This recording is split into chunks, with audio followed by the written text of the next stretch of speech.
10 سال در اونجا بودم. یعنی از 29 فروردین سال 1389 خب که بعد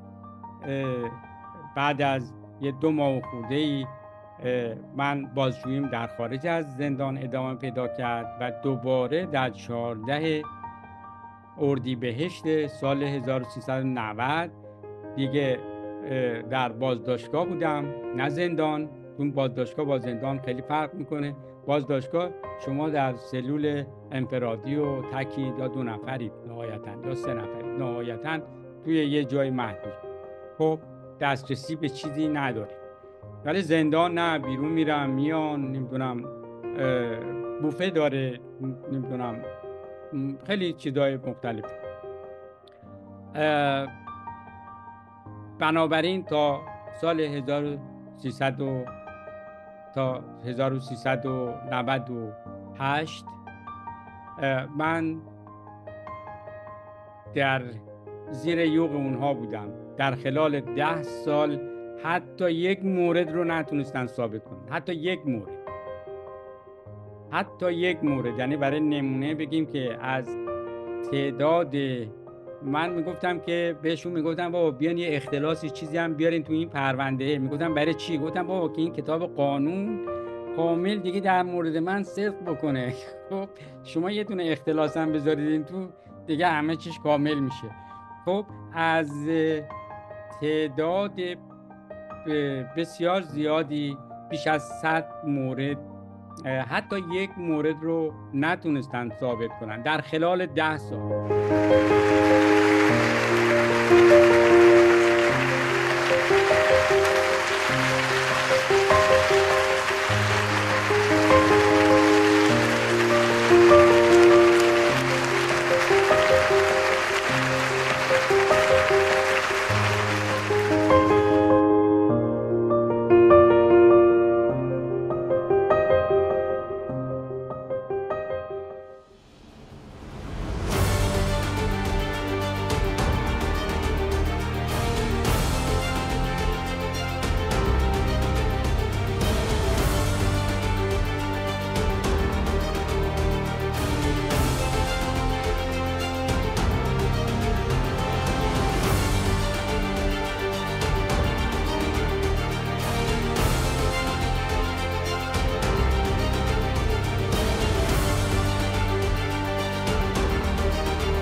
ای دار و ندار وطنت رفته به تاراج، برخیز که مانند تو غارت زده کس نیست. برخیز، فریاد کن و داد خود از غارتگر و ظالم بستان، هرچند در این تنگ قفس جای نفس نیست. 25 می سال 2025 سازمان کانادایی حمایت از قربانیان شکنجه کنفرانسی در تورنتوی کانادا در دانشگاه تورنتوی کانادا تشکیل می‌دهد. از آقای دکتر محمد علی طاهری به عنوان سخنران آگاه از معضلی به عنوان شکنجه دعوت به عمل می‌آید تا سخنران جلسه باشد. جماعتی بالغ بر 1000 نفر در جلسه حضور دارند. آقای دکتر محمد علی طاهری با لبخند می‌پردازند به وقایع بازداشتگاه و شکنجه سیاه، شکنجه سفید. لبخندهای ایشان سلولهای بغض ما را می‌شکند. امروز با تنی چند از دوستان گرد هم آمده ایم تا بپردازیم به گوشه‌هایی از سخنرانی آقای دکتر محمد علی طاهری. اولین دوستی رو که در خدمتشون هستیم خانم ماندانا. خانم ماندانا سلام عرض میکنم. سلام عرض میکنم خدمت همه دوستان و همه کسانی که ما رو میبینن. خوشحالم در خدمتتون هستم. خیلی ممنون از حضور شما، متشکریم.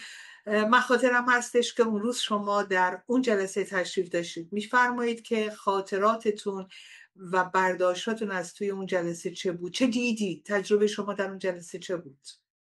ببینید طبیعیه که در واقع این ایونت در مورد شکنجه قرار بود صحبت کنه و برگزار کننده اون یک مرکز کانادایی بود به نام CCBT که در حمایت از قربانیان شکنجه صحبت میکردن. یکی از مسئولین محترم این مرکز وقتی که داشتن در ابتدا صحبت میکردن از کسانی میگفتن که در اثر شکنجه در زندانهای جمهوری اسلامی بعد از آزادی این افراد هرگز دیگه به قبل از آزادی برنگشتن و هرگز نتونستن به زندگی نرمال برگردن به دلیل شدت شکنجه هایی که حالا تقسیم بندی اگر بخوایم بکنیم شکنجه های سفید و سیاه که استاد طاهری در اون جلسه هم در موردش صحبت کردن. و چیزی که برای همه ما خیلی جالب توجه بود این بود که استاد عزیزمون در اون جلسه با لبخند و با فضایی که شاد بود داشتن از رنج و شکنجه میگفتن. و این نه تنها برای ما که شاگردان این مکتب هستیم مثل همیشه ما رو شگفت زده کرد. اون فضایی که شاید ابتدا اینجوری بود که باید غم آلود باشه و غمبار باشه، یک فضای شاد و واقعا سبک و روان بود که شما انتظار نداری از یک چنین جلسه‌ای که در مورد رنج و شکنجه میخواد صحبت کنه. و اشاره کوتاهی هم بکنم به این که همونطور که میدونید استاد محمد علی طاهری 123 اتهام اصلی و فرعی داشتن در پروندهشون. نزدیک به 9 سال زندان انفرادی داشتن. اما در نهایت هیچ کدام از این اتهامات ثابت نشد و ایشان از تمام این اتهامات تبرئه شدن. این خیلی مهمه. یعنی حتی قوه قضاییه جمهوری اسلامی نتونست یک دونه از این اتهامات رو ثابت کنه و ایشون نزدیک به 9 سال در زندان انفرادی به سر بردن ناعادلانه. و فقط یه خاطره کوچیک که استاد عزیز گفتن رو بگم و من صحبتمو تموم کنم. ایشون فرمودن به دلیلی که نزدیک به 17-18 بار اعدام تصنعی در واقع برای ایشون ترتیب میدادن، ایشون رو با صحنه سازی میبردن برای اعدام. ما میدونیم حتی اسمش، شنیدن اسمش میتونه لرزه به اندام هر کسی بندازه تو اون شرایط. ولی خاطره‌ای که استاد عزیز گفتن اینه که ایشون رو وقتی میبردن در واقع برای اون صحنه و حالا از قبل تدارکات و بعد روی اون حالا چارپایه یا هر چیزی که ایشون رو میذاشتن و اون طناب رو به گردنشون مینداختن، پاهای ایشون رو میگرفتن که ببینن آیا لرزشی هست یا نه. و استاد عزیز فرمودن که تعجب میکردن. خیلی ممنون از شما خانم ماندانای عزیز. برمیگردیم خدمت شما. در خدمت آقای مسعود عزیز هستیم. آقای مسعود سلام. من اونجا شما رو زیارت کردم، دیدم در جلسه حضور داشتید. شما تجربیاتتون رو بفرمایید، در خدمتتون هستیم. صحبت از یک انسان معمولی در یک اتفاقات معمولی با یک بحران‌های معمولی نمی‌کنیم. داریم از یک نفر صحبت می‌کنیم که به تنهایی ارتش یک نفر است. داریم از کسی صحبت می‌کنیم که داره یک نفره، یک تنه حیثیت و اعتبار یک ملت رو به دنیا معرفی می‌کنه. ایستاده در یک انجمن بین‌المللی کانادایی در دانشگاه تورنتو و صحبت میکنه از جنایت‌هایی که در اون بیدادگاه‌ها بر علیه شده، در اون زندان‌های سیاه‌چال‌های ضد بشری چه بلاهایی سرش آوردن و چطور دفاع کرده، چطور واکنش نشون داده و ایستاده. در تاریخ ثبت میشه، برای آیندگان درس عبرت هست. اولین و مهمترینش هنوز این اتفاق نیفتاده، ولی ما داریم میبینیم با چشم خرد که این رژیم صفحات آدمکش حتما از درون میپوسه و سقوط میکنه و این لکه ننگ بر جاهلان یا کسانی که خودشون رو به خواب زدن برای هر دو گروه خواهد ماند و افتخارش میمونه برای آقای دکتر طاهری و سایر افرادی که در این مسیر برای آگاهی بشریت، برای بیداری مردم ایران ایستادن، از زندگی شخصی خودشون، از منافع شخصی خودشون گذاشتن تا یک ملتی بتونه سر بلند باشه، سرشو بلند بگیره بالا، بگه که یک رژیم صفاکی بر علیه مردم ایران جنایت کرد و ایشون به عنوان نماینده ما چطور در مقابل این افراد آدمکش جنایتکار ایستاد.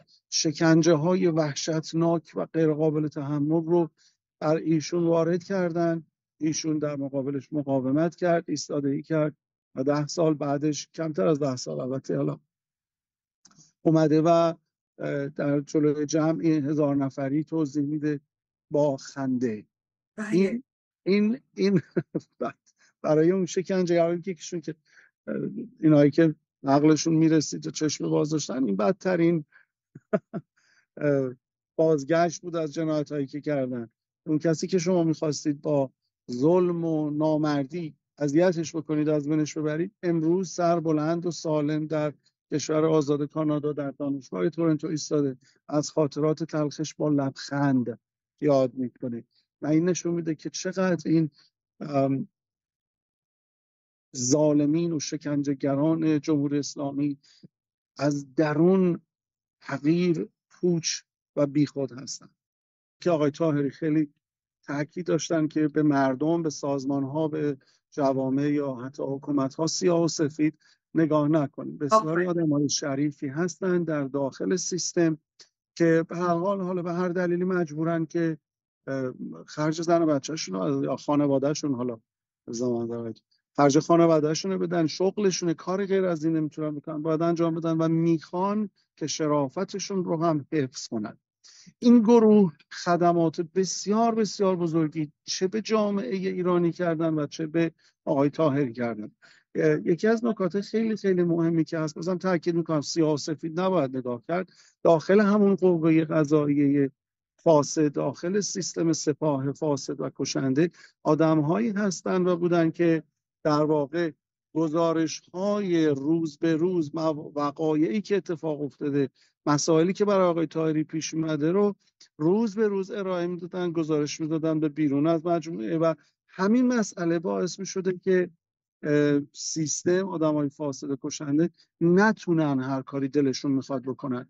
میبینن که سیستم خارج از کنترلشون، آدمای شریفی هستن که برای حفظ عدالت، حفظ آبروی این ملت، اگرچه در درون سیستم هستن، خبرها رو به گوش مردم دنیا میرسونن و نمیذارن یک مرد بزرگ مثل آقای طاهری در اون سیاه‌چال‌های تاریک در حال شکنجه تنها بمونه. رسالت بسیار بزرگی برگردنشون بده. این حلقه زنجیر رو نباید نادیده گرفت. بر ماست که بتونیم همه مسائل رو به صورت جامع ببینیم، نه احساسی یا بر اساس انتقام یا بر اساس لج یا هر چیز دیگه. پرحرفی کردم، خیلی ممنون. خواهش میکنم، استفاده کردیم. و در تایید فرمایشات شما، حالا نکته‌ای که برای من هایلایت بود، وقتی استاد جان آقای دکتر محمد علی طاهری اشاره داشتند به مقام این که لزوما هر کسی در اونجا بود بد نبود، من چیزی که برای من هایلایت بود این بودش که ایشون وقتی دارن راجع به شکنجه های خودشون صحبت میکنن، همچنان دارن تدریس میکنن، همچنان مقام استادی خودشون رو حفظ میکنن و میگن که اون قانون نسبیتی که ما طی درس ها یاد گرفتیم رو دارن به ما همچنان تدریس میکنن و میفرمایند داستان سیاه و سفید نیست. این وسط افرادی بودند که به من کمک کردند و اشاره دارند به پزشکی که ایشون رو میفرستن و گزارش میدن که ایشون در گوششون چه موادی ریخته شده و حالا الی آخر که حالا به امید خدا گزارشات کامل رو و گزارش کامل این سخنرانی بسیار مهم رو ما در فرصت مناسب خواهیم شنید. خیلی ممنون از شما آقای مسعود عزیز، در خدمت تشریف داشته باشید، ما همچنان در خدمت شما هستیم. در خدمت خانم مهسای عزیز هستیم. خانم مهسا سلام عرض میکنم. صحبت واقعا بسیار زیاده و ما اینجا در واقع نیومدیم و ننشستیم که یک مروری داشته باشیم بر تاریخ، بلکه اومدیم اینجا از یک مبارزه بی‌نظیر تاریخی، در واقع روایتی از لحظه به لحظه و ثانیه به ثانیه یک مبارزه بی‌نظیر تنها و دست خالی توسط استاد عزیزمون آقای دکتر محمد علی طاهری در واقع صحبت کنیم که واقعا هر ثانیهش برای ما بازم یک کلاس درسی هستش. استاد ما نمونه عملی هر چیزی هستن که درس دادن طی تمام این سالها. بله. یک ابر انسان، یک انسان متعالی که توی حالا آموزه هاشون در هر ترمی انسان متعالی رو تعریف کردن و ما میبینیم تمام اون چیزایی که تعریف کردن یک جا در ایشون جمع هست. از اینکه یک اقیانوس، در واقع یک کشتی اقیانوس پیما هستن ایشون، از اون قانون صلیبی که تعریف کردن و فاز مثبت و منفی و از همه اینها. یک چیزی که برای من جالب هست، ایشون به عنوان شاخص حق و باطل در واقع هر جایی که هستن انگار که تمیز دهنده و جدا کننده حق و باطل هستن. یعنی حتی در همون سیستم قضایی هم ما میبینیم در بین همون قضاتی که رأی اعدام اصراری صادر میکنند، باز هم میبینیم در دیوان عالی کشور هستن قضاتی که رأی قاطع، یعنی بالاترین مرجع تصمیم گیری ما، رأی قاطع صادر میکنه به نفع ایشون. ما میبینیم از اون طرف خب شکنجهگرا در واقع که در نهایت وقاحت خودشون یک اندیشه رو، یک انسان اندیشمند رو، یک عارف فرهیخته رو به جرم اندیشیدن اینقدر ناجوان مردانه دارن شکنجه میکنن، از طرف دیگه ما میبینیم اعترافات یک بازجو میاد بیرون و همینطور خب خیلی ماجراهای دیگه که در واقع یک تمیز دهنده حق و باطلی هستن که هر جایی که میرن به حال اون انسانهایی که دلشون روشن هست رو یک جورایی هدایتگر هستن همیشه و تکلیف اون انسانهایی که باید تکلیفشون رو در تاریخ روشن کنن و برای همگان چهره واقعی اونها ثبت بشه رو هم تکلیف اونها رو هم از یک طرف. استاد ما بیشتر از 3000 روز در انفرادی بودن. بله. بیشتر از 16 بار اعتصاب غذا که هر اعتصاب غذا برخی از اینها بیشتر از 40 روز و اینا واقعا بازی با کلمات یا سخنوری نیست. یعنی هر کدوم از اینا به تنهایی یک انسان رو، یک خانواده رو مثلا میتونه بشکنه به طور کامل، ولی ما میبینیم حقیقتا استاد ما شاد و سرحال و قبراق و بعد میگن یه داستان دیگه براتون بگم. و این داستان چیه؟ داستانی که ایشون پای چوبه دار هستن. اعتصاب غذایی 98 روزه داشتن استاد ما و اینا واقعا به حرف در واقع آسون هستش. و من میخواستم اینجا در واقع این رو اشاره کنم که در واقع ما اینجا اومدیم نه برای اینکه اومدیم، چون جهان همیشه نظاره‌گر این سکوت، در واقع این نظاره‌گر هست و در واقع سکوت میکنه در مقابل تمام این نبردهای تاریخی. ما اومدیم اینجا که فقط در واقع نذاریم این سکوت ادامه پیدا کنه و بله. بله. در واقع با حضور خودمون اینجا با همین کلمات ناقص خودمون در واقع بگیم که نمیخوایم این ادامه پیدا کنه و رسالت استاد ما هم همین بود. اصلا هدف ایشون از گرد همایی این نبود که خودشون رو بالا ببرن و بگن آی بر من چه رفت و اینها، بلکه ایشون که بنیانگذار سازمان صلح طاهری هستند و مبانی حقوق بشر و مبانی نوین حقوق بشر رو دارن ارائه میدن، باب جدیدی رو باز کردن در اینکه نگاه ما به اون سیستم فاسد و در واقع روند وحشیانه و سیستماتیکی که در زندانهای ایران به خصوص زندانهای امنیتی اتفاق میفته در واقع به چه شکل هست که ما بتونیم صدای اون افراد باشیم و این صدا هرگز خاموش نشه. دقیقا همطور که میفهمید در تایید فرمایشات شما اونجا اعلام کردن، جناب دکتر محمد علی طاهری اعلام کردند که شما سفیران صلح هستین. چه مقامی والاتر از سفیر صلح بودن؟ در واقع تمام دوستان و تمام رهروان راه ایشون سفیران صلحی هستند که این پیام ها رو باید برسونند و یکی از فرمایشات ایشون در اون جلسه ایجاد یک فرهنگ جدید بود، فرهنگ سازی جدید در ذهن جمعی، در روح جمعی، که ما اطلاع رسان بشویم، که ما صلح طلب بشویم، که ما حق طلب بشویم، که کلی پیام بود در فرمایشات ایشون و دلیل اینکه ایشون به فرموده شما در تایید فرمایشات شما شهادتی بود برای باز کردن بسیاری از افرادی که الان امروز این لحظه صداشون به جایی نمیرسه، افرادی که متهم هستند به یک سری اعترافات و آمده بودند پشت پرده اونها رو باز بکنند، آمده بودند که شگردها را برملا بکنند، از برزخ مرگ گفتند، از فاصله رفتن به اون سیاه چاله ها تا اینکه چه می شود و خودشون میفرمایند که احتمال خروج ایشون از بازداشتگاه ها تقریبا غیر ممکن بوده است، برای اینکه خب توی صحبتشون اشاره دارن که من رو دیگه حتی در مقطع دیگه چشم‌بند نمی‌زدن برای اینکه میدونستن خروجی در کار نیست، ولی به صورت معجزه آسایی که حالا ماهایی که در درون این مکتب هستیم خیلی با جریانات معجزه گونه غریبه نیستیم. میاد حالا این معجزه ها اتفاق میفته. یکی از معجزه ها اون رساله، من دلم میخواد بهش بگم رساله، 4 جلد کتاب دفاعیات من بیرون میاد، حق طلبی بیرون میاد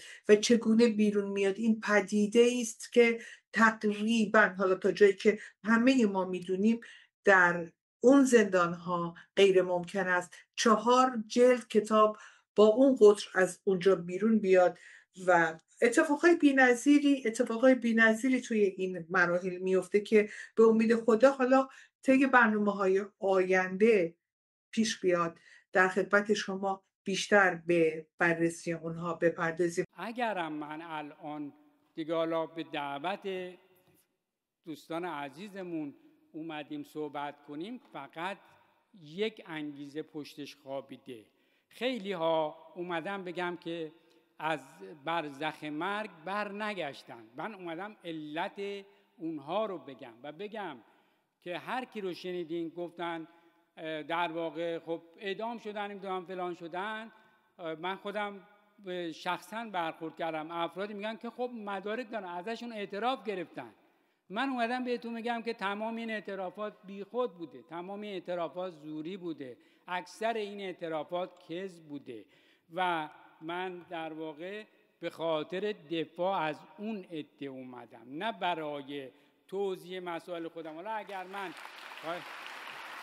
عرض کنم این شعری رو که خدمتتون عرض میکنم واقعا پای چوبه دار سروده شده.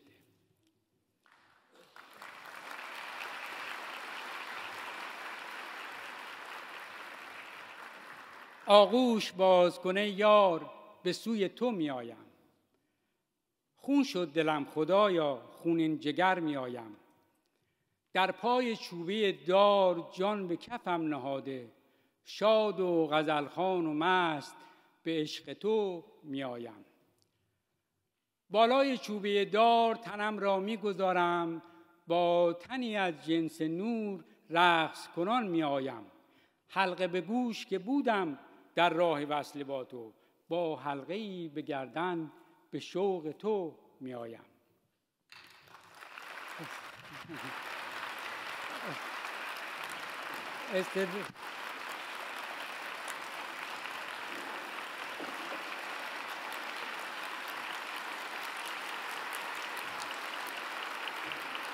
ممنونم، متشکرم. والا من عرض کردم که نیامده بودم قبلا ها در این مورد به همین خاطر بود که بالاخره سر آمد انتظارم زان که زمان کوچ است، به سوی تو می آیم، به سوی تو می آیم. بازجویی پاس دادن، به اصطلاح پس دادن، این بازجویی پس دادنیه که من در خیلی مواقع داشتم، چون اینا هر روز می اومدن. من می گفتم که من چند سال قبل، حالا همینجوری که هر روز که اومده جلو، گفتم من خب اینا رو که قبلا گفته بودم دیگه نمیگم.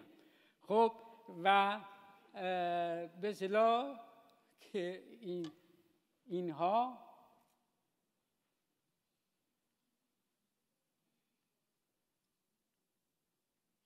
من جواب دادم، 6 سال جواب دارم میدم. شما الان برای لگد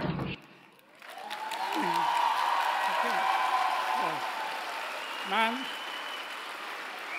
ممنون.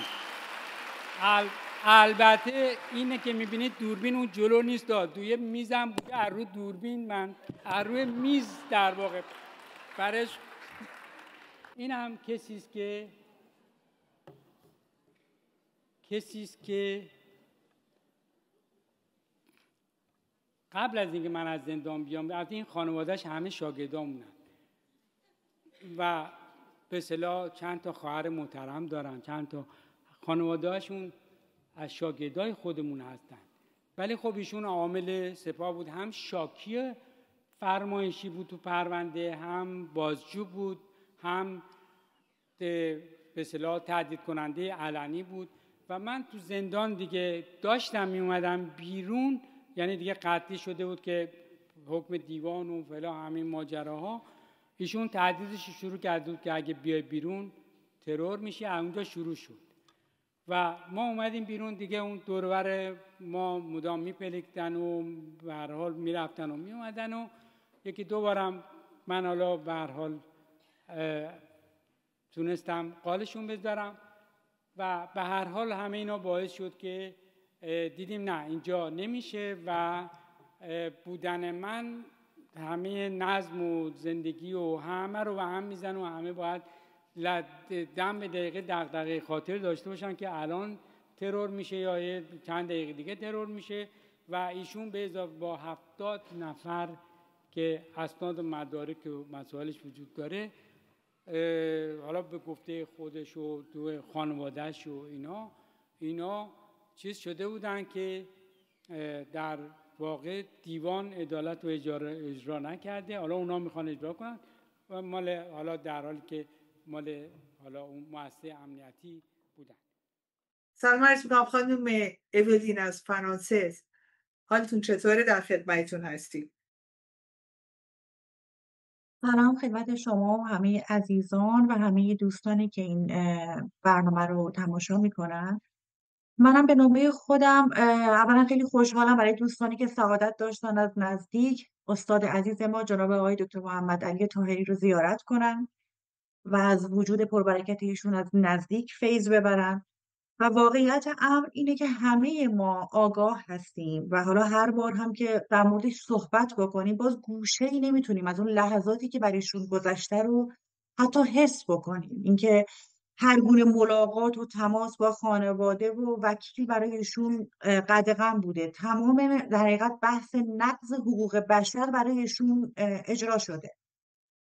به هر شکلی برایشون جنگ روانی، یعنی شکنجه های حالا سفید و سیاهی که ایشون در موردش صحبت میکنن، برای ایشون ایجاد شده که بتونن بر علیه مجبورشون کنن بر علیه خودشون اعتراف کنن. حالا برای اینکه بخوان تهدیدشون کنن، به خانواده‌شون آسیب میرسونن، به نزدیکانشون، به شاگردانشون، به هر شکلی به ایشون فشار آورده شده. حالا دوستان راجع بهش صحبت کردن و همونطور که عزیزان فرمودن با وجود این همه فشارها ایشون نشکستن.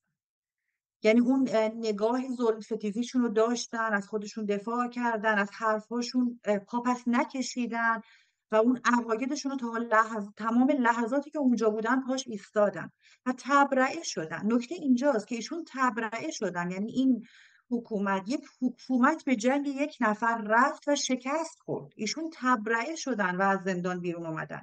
به هر دلیلی اگر که مجبور به فرار شدن از کشور، به خاطر این بود که خیلی وقیحانه به ایشون در حقیقت برایشون برنامه این که ترورشون کنن ریخته شد. یعنی ایشون وادار به فرار از کشوری شدن که اونجا هیچ گناهی حکومتی برایشون نبود. حالا بگذاریم بعد از اینکه فرار رو کردن و تونستن حداقل جون خودشون رو حفظ کنن، برای ما جونی که واقعا به خاطر تک تک ما ایشون بارها گذاشتنش کف دستشون. یعنی از هر آنچه که داشتن گذشتن. هر کدوم از ما تمام تغییراتی که توی زندگیامون اتفاق افتاده، تمام نجات‌هایی که برامون اتفاق افتاده، حتی الان امروز بعد از این همه بلاها و مصیبت‌هایی که برایشون گذشته، باز این ظلم ستیزی رو کنار نگذاشتن. با ارائه اصول مانیفست میخوان کشورمون رو نجات بدن از دست این حکومت ظالم. چون از هر کسی بهتر ایشون که از اونجا نجات پیدا کردن میدونن سر تک تک جوانای ما الان تو اون زندان‌ها داره چه بلاهایی میاد. صداشون به هیچ جا نمیرسه، نمیتونن حتی به خانواده‌هاشون بگن. میارنشون تو تلویزیون، تمام اون تهدیداتی که با استاد کردن که ازشون در حقیقت اعترافهای اجباری رو بگیرن و بچه‌ها دارن میکنن و بعدم باز سر از چوبه دار در میاد.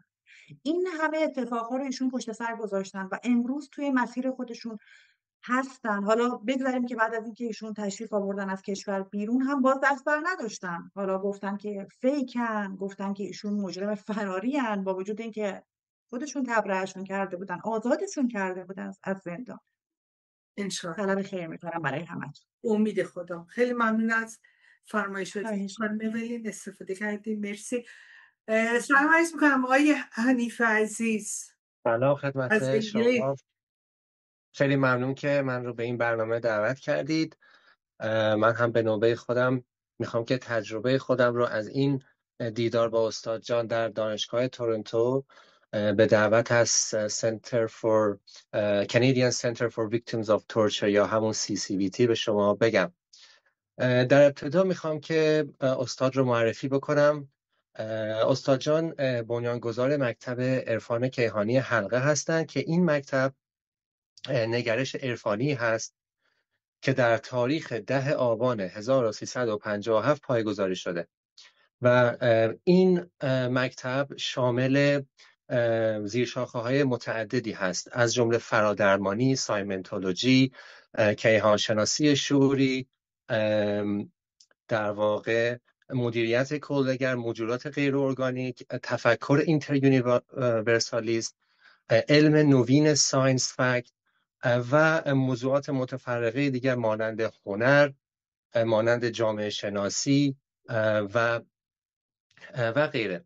تجربه خودم رو از نجات اگر بگم، شما میتونید بفهمید که نجات انسان نه به پول، نه به سیاست، فقط و فقط به خودشناسیه. یعنی اگر انسانی نتونه خودش رو و توانایی‌هاش رو بشناسه، خیلی خیلی ساده میتونن حذفش کنن. همونطور که میفرمایند ابتدا از خانواده خودشون شروع کردن، ابتدا این چیزی که به عنوان حلقه اتصال وحدت دریافت کرده بودن رو روی خانواده خودشون تست کردن، بعد کم کم نزدیکان، آشنایان و آشنایان اونها استفاده کردن و استاد طاهری کم کم مجبور میشه که اون شغل مهندسیش رو که به عنوان طراح در واقع ابزارالات کارخانه‌ای و اینها کنار بگذاره و کاملا به این قضیه بپردازه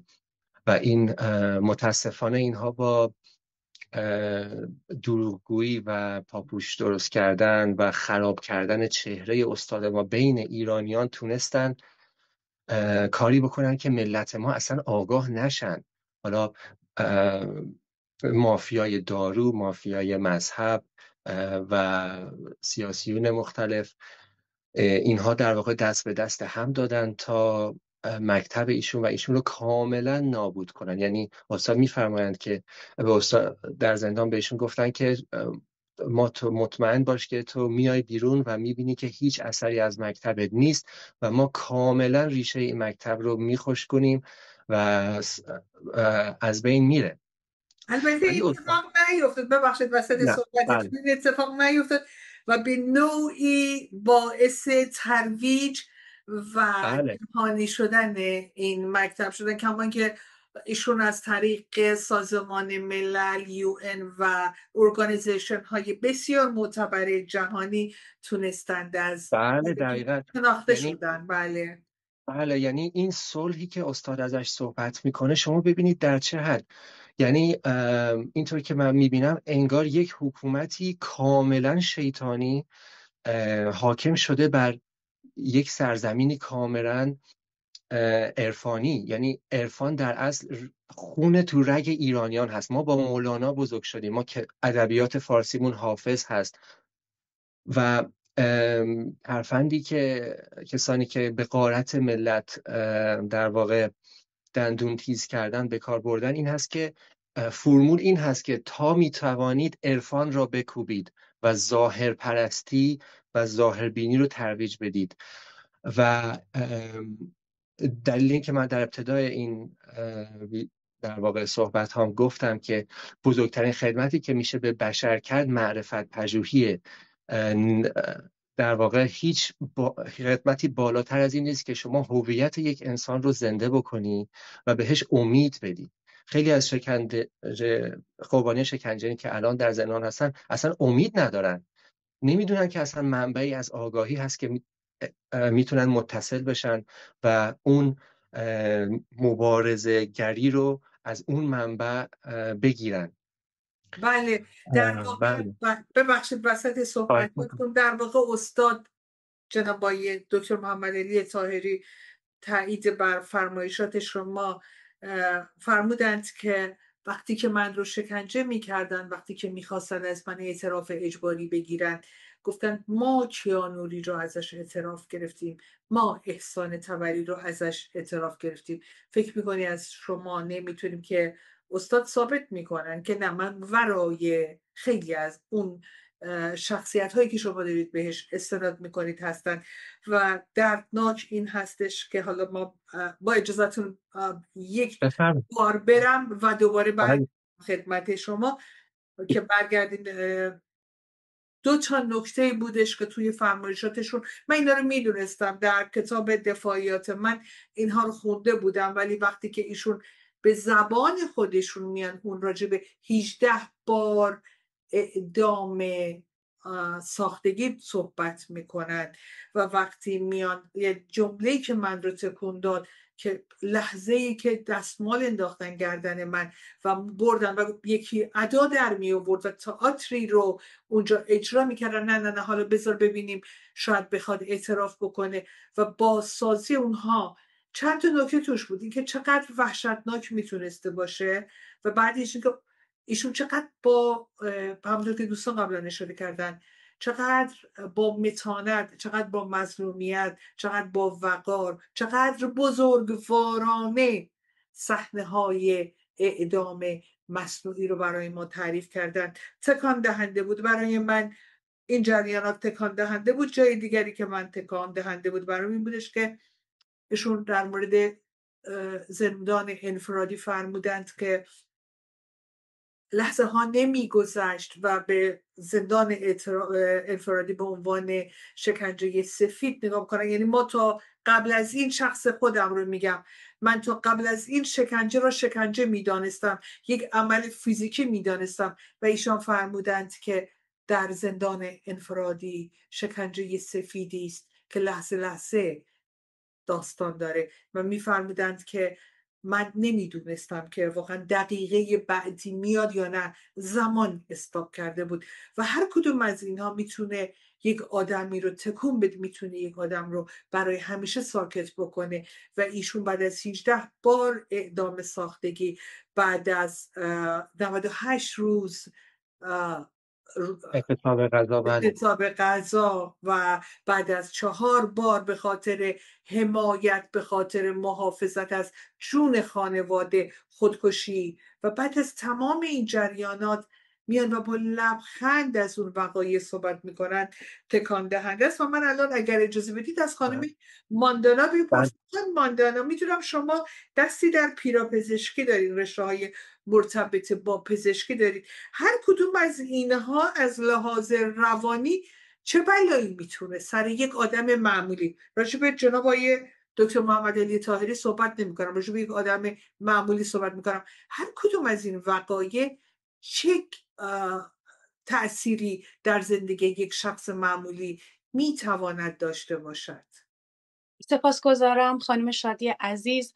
اگه برگردیم به اون همایش، اگر خاطرتون باشه در ابتدای صحبت‌هایی که از مسئولین محترم CCVT، مرکز حمایت از قربانیان شکنجه، اشاره کردن به یک داستان تلخ که حقیقتا همه ما رو که اونجا بودیم تکان داد، این بود که یک فردی رو در زندان تهدید میکنن که خانواده‌اش رو به قتل میرسونن و یک روز در واقع همسر و 2 فرزندش رو در حالی که کشته بودن. الان برام واقعا تعریف کردن یکم سخته، برای همین خودم هم برام واقعا سخته این صحنه رو تعریف کردن. ملافه روی در واقع همسر، فرزندان این فرد بوده و توی زندان و به ایشون میگن که آشغالهات رو تحویل بگیری، یعنی جنازه خانواده‌اش رو. و ایشون فرمودن خب حالا این فرد از زندان آزاد میشه، این مرکز کمکش میکنه، اما گزارشی که دادن این بود که این فرد دچار فروپاشی روانی میشه و انواع بیماری‌های ذهنی و روانی و هیچ وقت به زندگی نرمال متاسفانه نمیگرده. یعنی بله. افرادی تا آخر عمرشون روی دارو هستن، باید دارو مصرف کنن، افسردگی که هرگز درمان نمیشه، PTSD در واقع اختلال پس از سانحه که اینا دچار میشن هرگز درمان نمیشه، بیخوابی و خیلی از این مسائل که واقعا درمان نمیشه، معمولا روی دارو قرار میگیرن. غیر از مسائل جسمی، مسائل ذهنی و فروپاشی های روانی که براشون ایجاد میشه غیر قابل برگشته. اشاره کردیم به خودکشی. من دوستم یک در واقع توضیحی بدم مختصر، به دلیل اینکه یکی از دوستانی که خارج از مجموعه اونجا بودن و صحبتایی کردیم که یه اشاره کوچیکی هم اون ابتدا کردم، از من پرسیدن که ما نتونستیم با این موضوع کنار بیایم که آقای محمد علی طاهری توی صحبتاشون گفتن که خودکشی کردن. و پاسخی که من دادم اینجا هم خدمتتون بگم، شما هم یه اشاره کردید. یکی از کارهایی که توی زندان انجام میدن تهدید خانواده به قتله که یک مورد همون جوری که گفتم همونجا اشاره کردم خدمتتون که واقعا اتفاق میفته. یعنی بعضی وقتا تهدیده ولی متاسفانه ممکنه این تهدید عملی بشه. خانواده استاد طاهری رو تهدید میکنن و از طرفی ایشان رو تحت فشار میذارن برای اعترافات اجباری علیه مکتب عرفان کیهانی حلقه که این مکتب رو شیطانی معرفی کنن. در پی تمام این فشارها استاد طاهری خودشون رو قربانی میکنن برای اینکه یک به خانوادهشون آسیبی نرسه، دوم به مکتب عرفان کیهانی حلقه آسیبی نرسه. و همونجوری که شما گفتین ما در این آموزه ها یک قانونی داریم به نام قانون نسبیت. یعنی اینکه آنچه که توی یک شرایط معمولی بده ممکنه که توی یک شرایطی طبق قانون نسبیت خوب باشه. بنابراین خودکشی همون جوری که مذموم و نکوهیده است و ما در درس هامون بهش اشاره شده، استاد طاهری در دهه 80 بارها میگفتن که این عمل نکوهیده‌ای هستش و به هیچ وجه این رو تایید نمی‌کردن. در شرایطی خودشون ناچار شدن به این اقدام دست بزنن. ممنونم از شما. من کنم قبل از اینکه یه مطلبی رو من اینجا اضافه کنم. جانم. ببینید در رابطه با خودکشی آقای طاهری 4 بار داستان صرفاً نجات خانمشون و 2 بچهشون نبوده. 2 مسئله خیلی خیلی اساسی و بزرگ دیگه پشت مسئله هست. مسئله دومش رو هم فرمودن که اعتبار عرفان کیهانی حلقه و اعتبار هوشمندی پشت این داستان هست و اعتراف منفی یا دروغینی که از آقای طاهری میخواستن بگیرن، این مکتب، این مسیر و مفهومی به نام هوشمندی رو میتونست برای ابد نه تنها در ایران، در منطقه یا در دنیا خاموش بکنه. نکته سومی که خیلی حیاتی و مهم است و با خدمت شما عرض کنم از صحبت آقای طاهری در گذشته، این که اگر آقای طاهری اعترافی میکردن یا توبه‌ای میکردن یا هر چیزی در رابطه با عرفان کیهانی به بدی صحبت میکردن، مجوزی میشد برای کشتن و نابود کردن تک تک ماها که در اون موقع در ایران بودیم. وقتی بتونن هد مجموعه آقای طاهری رو به نحوی از بین ببرنش، حالا منظورم فیزیکی نیست، اعتباری، دریچه‌ای باز میشه که همون بلا رو سر تک تک میلیون ها نفری که در داخل ایران از برکات عرفان کیهانی حلقه بهره بردن بیان. شما به عنوان کسی که قطعا حالا همه به عنوان کسی که از این مکتب استفاده کردید، در این حد استفاده کردید، وقتی که یک فرصت بهتون داده می شود که سپاسگزاری بکنید از جناب آقای دکتر محمد علی طاهری، فکر میکنید چه کاری برازنده است که انجام بدید؟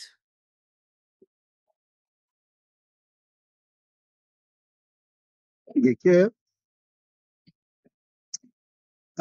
سر چه باشد که نثار قدم دوست کنم. این متاعی است که هر بی سر و پایی داره. آفرین. بوسیدن دستشون، بوسیدن پاشون، بوسیدن خاک زیر پاشون کمترین چیزی هست که منی که با تمام سلول های بدنم از برکت وجود عرفان کیهانی حلقه و آقای طاهری بهره بردم میتونم انجام بدم.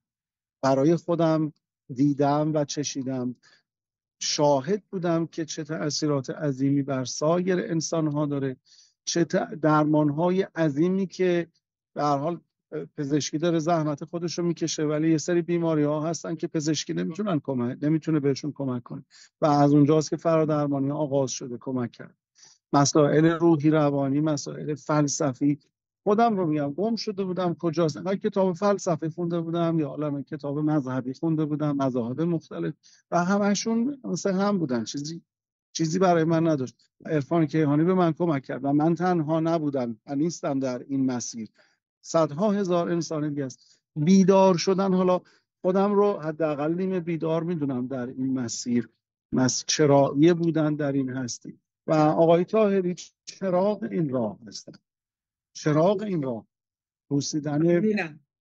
بسیار زیبا. دستشون، بله، بسیار زیبا. بوسیدن پاشون و بوسیدن خاک پاشون کمترین چیزی هست که در واقع شخص خودشون که کاملا بی نیاز هستن، مثلا تو این چیزا کاری نداره، ولی برای من از جانب دید خودم کمترینش همون که عرض کردم. یعنی واقعا اشعار رو میخوندیم همون که خاک راحت چون تیای چشمم، ولی کسی که توی این مسیر هست، برای ما بچه هایی که این مسیر رو طی کردیم و نتایج و آثارش رو دیدیم، یک تجربه ملموس هست، معنیش و مفهومش که خاک پای آقای طاهری رو تو تیای چشممون میکنه. آفرین. بسیار زیبا. بسیار زیبا. خانم مهسا، من از شما یه سوال بپرسم. ما در مقاطع مختلف تاریخی میرسیم به جایی که مثلا نلسون ماندلا به واسطه اینکه زندانی سیاسی بوده، به واسطه اینکه سالهای طولانی در زندان بوده و میاد یک نماد صلحی میشه، یک نماد انسانیتی میشه، نماد مقاومت میشه، در واقع مردم میان دستش رو میبوسن، به قول جناب آقای مسعود پاش رو میبوسن و غیره و ذالک. و یا مثلا گاندی، نماد معنویت، نماد اخلاق، آزادی و غیره، و باز همینطور. به نظر شما اگر بخوایم یک مقایسه ای داشته باشیم، شما چگونه برآورد میکنید این دستبوسی به فرموده آقای مسعود، پابوسی، جایگاهش در مقام جناب آقای استاد محمد علی طاهری، استاد ارزنده ما، در اینجا تعریفش بکنید، برآورد شما چه خواهد بود؟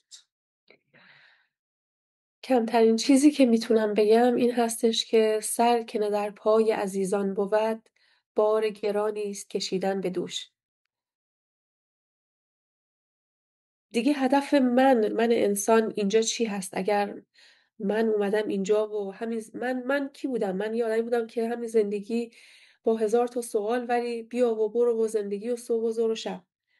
و این روزگار من نوعی رو استاد محمد علی طاهری بهش جهت داد، بهش معنا داد، معنای زندگی، چیزی که نیست الان، معرفت داد.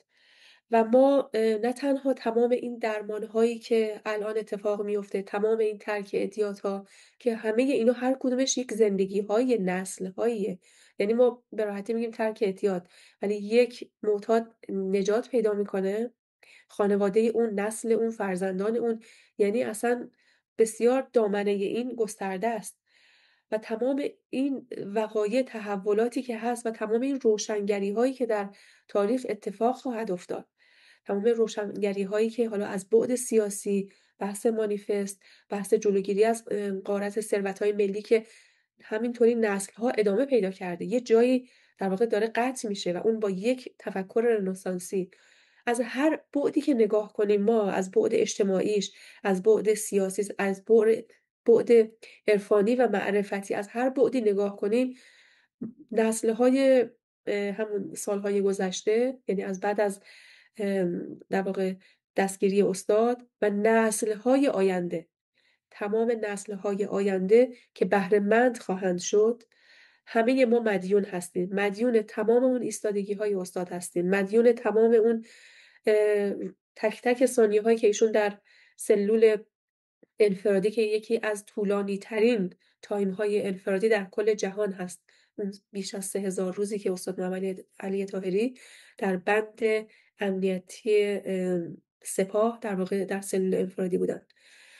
چه کار باید کرد؟ یعنی دیگه کمترین کار منه که به دست و پای ایشون بیفتم. ایشون که یه انسان متعالی، یک ابر انسانی، انسانی که ما میبینیم حتی خاطرات در واقع تجربیات 17 بار به دار آویختنشون، نمایشیش رو با داستان و شعر و خاطره. حالا یه خاطره براتون بگم، ایشون بی‌نیازن، ایشون یه انسان متعالی، اما من برای اون دل خودم، برای اون دلی که شاهد تحولات بودم، خودم، نسل خودم، خانواده خودم، و دارم میبینم، دیگه من باید چه کار کنم؟ دیگه کمترین کار این هست که من به دست و پای ایشون بیفتم. این واقعا کمترین کاری هست و من فکر میکنم این دیگه در کل دنیا اصلا نه چیز عجیب غریبی هست، پسندیده است. اتفاقا نه تنها ناپسند نیست، بلکه نشان از این داره که یه ذره کوچیک ما بخوایم چه بگن، از اون باری که به روی دوشمون هست، ایشون در واقع از اون بار عشق و محبتی که بر دوشمون گذاشته، ما یه کوچولوشو بخوایم جبران کنیم. من فکر می‌کنم همه جای دنیا این امر از معرفت گرایی در واقع ناشی میشه و پسندیده است. حالا دیگه در واقع بله خانم میونه کلامتون خواستم بگم که در واقع این بوسیدن صورت و دست یا پای استاد یک امر غیر اختیاری در واقع، اون طرف نمیتونه این کارو نکنه وقتی در محضر چنین شخص بزرگی قرار میگیره. دقیقا در تایید صحبت شما این حنیف، احساس برای ایشون نیست، اون قلیان احساس ماست نسبت به این شخصیت بزرگوار که می‌خواهیم در واقع این یک جریان درونی است که ما به صورت بوسه‌ای بر دست به فرموده دوستان برپا خواهیم زد و قطعا جزء افتخارات ما خواهد بود. خانم ماندانای عزیز، شما نظرتون رو بفرمایید. در مورد این موضوعی که گفتین و شاهدش هستیم که این روزها بر علیه در واقع عرفان حلقه به واسطه این ویدیوها دارن خیلی صحبت میکنن. باز برگردیم به آموزه‌ها، چون ما چیزی جز آموزه‌ها در دستمون نداریم که از استاد محمد علی طاهری یاد گرفتیم. یعنی هر کدوم از ما ممکنه حالا یک موقعیت اجتماعی تو جامعه داشته باشیم، ممکنه تحصیلاتی داشته باشیم، اما وقتی صحبت از این موضوعات میشه ما هیچی بلد نیستیم غیر از آموزه‌های استاد محمد علی طاهری. بنابراین وقتی افراد در خارج از مجموعه میخوان این مسائل رو قضاوت کنن با دید کیفی و ظاهربین، مسلمه که نمیتونن این مسائل رو که کیفی هستش در واقع تجزیه و تحلیل کنن. من هم اگر تو این مسیر و عرفان نبودم، از خارج میخواستم به این موضوعات نگاه کنم، شاید همینطور میدیدم. بنابراین برگردیم به آموزه ها. ما پله عشق داریم و پله عقل. چیزی که آقای دکتر حنیف فرمودن، یعنی شما روی پله عشق تو اون لحظه کاری انجام میدید که از اختیار شما خارج است و کاملا از روی عشق هست و افراد در خارج و از بیرون روی پله عقل میخوان این موضوع رو نگاه کنن و تجزیه و تحلیل کنن. بنابراین فکر میکنم باز برمیگردیم به آموزه ها، ما چطور به این موضوع نگاه کنیم. و یه موضوع دیگه اینه که من یه خاطره شخصی تعریف کنم. یادم میاد دختر جوانی که بودم، حالا شیطنت های که ما تو نوجوانی و جوانی داریم، یه روز برگشتم خونه، اون فرزند گم شده مادرم روی مبل نشسته بود. در یک لحظه احساس کردم من چقدر به مادرم ظلم کردم و به طور ناگهانی اون جوششه باعث شد من دست مادرم رو ببوسم. این یک خاطره که خب همیشه یادمه و خودش هم تعجب کرده بود که چرا من این کارو میکنم. خب بارها شاید بعداً تکرار شد، ولی اون لحظه که برای اولین بار اتفاق افتاد، یک بچه چموش بود که به مادرش نگاه کرد و دستاشو بوسید، چون احساس کرد که زندگیشو مدیون این مادره و استاد طاهری هم ما به نوعی زندگیمونو مدیونیم تا افراد نیان نچشن. اینجا یه مسیر چشیدنی پله عشقه. اگر مولانا هزاران بیت شعر در وصف شمس میگه، وقتی که اونو میچشه میگه و بعد متهم به کفر میشه. بنابراین ما هم چون چشیدیم زندگی هامون رو مدیون این مسیریم، نجاتمون رو، درمانمون رو. بنابراین اگر کسی تو اون لحظه از خود بی خود بشه و این کار رو انجام بده، برای ما در این مسیر خورده ای نمیگیریم، میدونیم که روی پله عشق یک جوششی در اون ایجاد شده. بسیار ممنونم. من میخوام ورای این صحبت بکنم. ببینید، لزوما نه به خاطر مکتب عرفان کیهانی حلقه این احساس در ما زنده می شود. همونطور که عرض کردم، من مواردی مشابهی رو که می دیدم، نلسون ماندلا، گاندی، فقط به واسطه سیاسی بودنشون، آزادی خواهیشون، حق طلبیشون، حالا در لول و اشل خودشون، اینها یکی از رسومات پسندید دستبوسی اینها بود. یعنی میخوام بگم این یک روالی است برای کسی که زندگی شده ده. ما فرض بکنیم اصلا مکتب عرفان کیهانی حلقه رو نمیشناسیم، بر پله عقل کاملا داریم صحبت میکنیم. و کسی که 10 سال در زندانهای سیاسی جمهوری اسلامی بوده است و بیرون آمده است و مانیفست رنسانس ایران آزاد را و سازمان صلح طاهری را و طاهری موومنت را و در حال فعالیت‌های بعدی هستند، نه تنها دستشان را میبوسیم که پابوسشان هم هستیم. آیه حنیف، بله، من میخواستم نظر شما رو در مشخصا این مبحث بپرسم. بفرمایید، در خدمتتون هستیم. بله. ببینید، همونطور که خانم ماندانا فرمودن، هر کسی روی پله عشق اون واکنشی که در محضر استاد داره متفاوت هست. اینجا اصلا اینطور نیستش. هر کسی واکنش متفاوتی داره. کسی دست رو سینه میذاره، کسی در لحظه حال هر اتفاقی بیفته، هر کسی واکنش متفاوتی داره. یکی از مرگ نجات پیدا کرده، یکی از سرطان نجات پیدا کرده، یکی هویتش زنده شده، یکی کل خانوادهش نجات پیدا کرده. میدونید، این ریاکشن فردی هست. اون جمع هم یک جمع خصوصی هست. در اصل کسی حق نداره بگه شما چرا در یک جمع خصوصی، شاید کسی خواست استاد رو به آغوش بکشه، شاید کسی خواست بوسش کنه. اینها آغوش کشیدن، بوس کردن، اینها مهر و محبت انسانی هست. اینها جزء روح و روان انسان هست و شما نمیتونی بوس کردن رو از انسان بگیری. بوس کردن در قالب عشق هست، در جای صورت میگیره که عشقی جاری باشه. وقتی یک مادر فرزندش رو میبوسه، وقتی که یک فرزند پدر دست پدر مادر رو میبوسه، این از معرفت هست، این از قدر شناسی هست. و کسانی که میان از هر فرصتی استفاده کنن برای کوبیدن استاد ما، اینها در واقع بویی از معرفت یا انسانیت نبردن. یعنی در این برهه از تاریخ که کشور ما به تاراج میره، جوانهای ما کشته میشن، متفکران ما در واقع زندانی میشن، اینها میان و به بزرگترین اندیشمند کل تاریخ بشر میان میگن که چرا کسی بوسش میکنه. یعنی اصلا شما فکر کن این یک خیلی فاجعه است که کسی بیاد در این بره از تاریخ، یعنی هیچ کار دیگه ای نمونده بکنه، فقط چیزی که مونده اینه که بیاد یک استاد معنوی که جون میلیون ها نفر ایرانی و غیر ایرانی رو نجات داده و کاندید جایزه صلح جهانی شدند، برد نوبل شدند و یک کره زمین ما رو، یعنی پایه و اساس ایجاد صلح رو ایشون بنا نهادن. همونطور که استاد عزیزمون میگن، صلح فقط نبودن جنگ نیست. صلح باید یه چیز درونیه و تا صلح با خدا، صلح با خود، صلح با جهان هستی و صلح با دیگران رخ نده، ما به هیچ وجه من الوجوه نمیتونیم رو کره زمین صلح داشته باشیم. یعنی بشر در طول تاریخ همه چی رو امتحان کرده، علمگرایی، علم ستیزی، مذهبگرایی، مذهب ستیزی، تمام ایدئولوژی ها در واقع در طول تاریخ امتحان شده و آزموده رو آزمودن خطاست، همونطور که استاد میفرمایند. و استاد طاهری کاری کردند که اون بعد کیفی انسان که منجر به وحدت و صلح میشه احیا بشه. همونطور که استاد فرمودن دشمنان عرفان حلقه به هیچ چیزی پایبند نیستن، نه به اصول اخلاقی، نه به اصول انسانی، نه به اصول مذهبی عرفانی، بلکه به هیچ چیزی پایبند نیستن.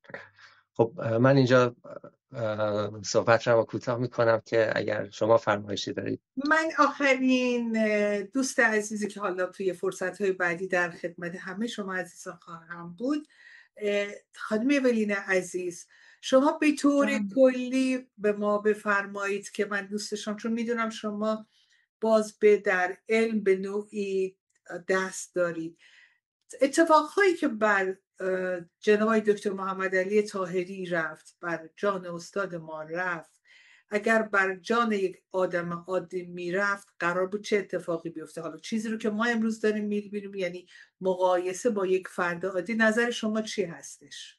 واقعیت امر اینه که من فکر میکنم که شرایطی رو که استاد گذشت و توی مهلکه‌ای که خودشون رو در حقیقت با جان و دل و عشق به خاطر نجات یکایک که ما همونطور که همه عزیزان فرمودن خودشون با عشق پا گذاشتن تو این مسیر. من بعید میدونم اصلا کسی، یعنی ما اصلا نداریم یه همچین چیزی در تاریخ که کسی بتونه بیاد توی یک همچین شرایطی بیاد و سالم بخواد بیاد بیرون، بله. انقدر با درایت، انقدر با هوشمندی، با آگاهی، و هنوز داره یک در حقیقت تک تک ما رو هدایت میکنه، لحظه به لحظه ما رو داره مدیریت میکنه، داره راه زندگی بهمون نشون میده. یعنی هر آن ما داریم از آگاهی های استاد مستفیض میشیم. شرایطی که بر استاد گذشته، یعنی من حتی نمیتونم با کسی ایشون رو مقایسه کنم، یعنی نیست برای من مقایسه ای کنار ایشون، چون برای شرایط همونطور که دوستان فرمودن اگر کسی زنده بیرون بیاد مطمئنا دیگه یک انسانی نیست که حتی بتونه یک زندگی عادیشو بتونه انجام بده، چه برسه به این که بخواد به عنوان یک در حقیقت بزرگ یک گروه عرفانی و یک در حقیقت برنامه‌های مختلف، ما تشکل‌های مختلفی داریم، بحث نمیدونم صلح طاهری، بحث مانیفست، همه چیزهایی که استاد دارن هدایت میکنن و جلو میبرن در راستای نجات فردی و جمعی انسان ها. تشکل نجات از اعتیاد، تشکل نجات از... بله. اصلا شما هر شاخش رو که نگاه بکنید به طور کلی اینقدر عظیمه که یک انسان یا یک گروه به راحتی از پسش بر نمیاد و همه ما میدونیم که استاد واقعا تنهایی دارن همه چیز رو مدیریت میکنن و جلو میبرن و خدا رو 100,000 مرتبه شکر به خاطر وجودش، خدا رو 100,000 مرتبه شکر به خاطر اینکه ما توفیق پیدا کردیم از محضرشون مستفید بشیم. الهی که عمرشون دراز باشه، فقط همین رو میتونیم بخوایم، سایه‌شون بر سر ما باشه انشاءالله. امید خدا، امید خدا. دوستان عزیز، خیلی ممنون از تشریف فرمایی شما. مباحثیات هستش، در خدمتون هستیم در جلسات دیگر. در وصف مقام استاد به امید خدا جلسات بیشتری خواهیم داشت، بپردازیم مبحثی که در اون مورد به نظر میاد که کمی کوتاهی شده است از طرف ما شاگردان مکتب عرفان کیهانی حلقه که به مقام استاد کمتر پرداخته ایم. به امید خدا در فرصت‌های آتی در خدمت شما عزیزان خواهیم بود که به این مقام بیشتر بپردازیم. از تک تک شما بابت حضور گرمتون متشکر هستم. تا جلسه آتی همه شما رو به خدای بزرگ می‌سپارم.